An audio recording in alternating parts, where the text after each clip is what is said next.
Before NXT UK, before WWE started signing British wrestlers left, right and centre, there was another way to get onto WWE Television. Turn up, wrestle a superstar, get beaten up in front of millions of viewers, and then go back to wrestling in leisure centres the following weekend. Hello everyone, I'm Josh Faulkner, the wrestling comedian. Make sure you like the video and drop me a follow. These are 5 British wrestlers you might not realise appeared on WWE Television. Back in the 2000s, whenever Raw and SmackDown came to the UK, WWE would often use local wrestlers as enhancement talent. They were experienced, reliable, and could help make WWE stars look like world beaters. Most fans forgot about these appearances almost immediately, but British wrestling fans certainly didn't. Let's start with Robbie Brookside. By 2007, Brookside was already one of the most respected wrestlers and trainers in Britain. Then, on an episode of Raw from London's Earl's Court, he found himself in the ring against Vince McMahon, Shane McMahon, and Umaga in a 3-on-1 handicap match. Think about that for a second. One of Britain's best wrestlers getting beaten up by the McMahons and Umaga on live WWE television.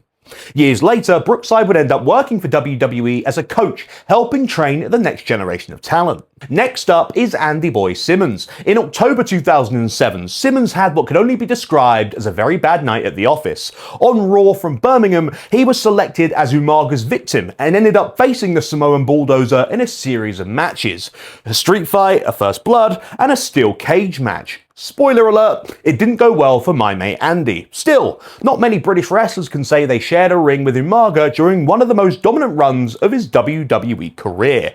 Then we have one of the strangest appearances on this list, Klondike Kate. Now, most British wrestling fans know Kate as one of the toughest women ever to step into a British wrestling ring, but in April 2011, she found herself appearing on WWE SmackDown from London's O2 Arena in a completely different role. During an in-ring segment involving Alberto Del Rio, Kate portrayed Lita as part of a sketch mocking Edge and his former relationships. It's one of those bizarre moments that WWE occasionally produced during that era.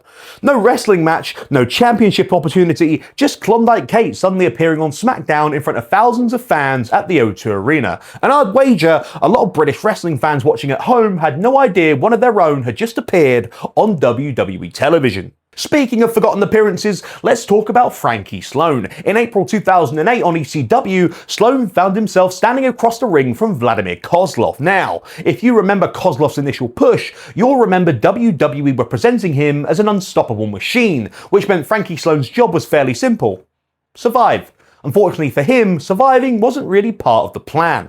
And finally, Steve Lewington. Before becoming better known to WWE fans as DJ Gabriel, Lewington appeared on a SmackDown taped in the UK in 2005 against Kurt Angle. The appearance came after Angle, being a guest on Carlitos Cabana, was interrupted by Lewington. Imagine getting a phone call saying you're wrestling Kurt Angle tonight on WWE Television. That's either the opportunity of a lifetime or the worst news you've ever received.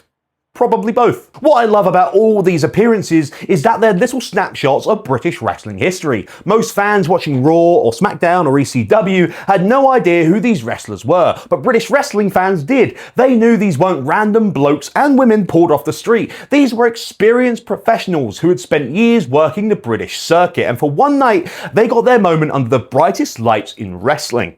So, I want to hear from you. Do you remember any of these appearances? And are there any other British wrestlers who pops up on WWE television that I've missed? Let me know in the comments. And if you want more wrestling stories, opinions, and laughs, you know what to do. And remember, I'll see you on the next one.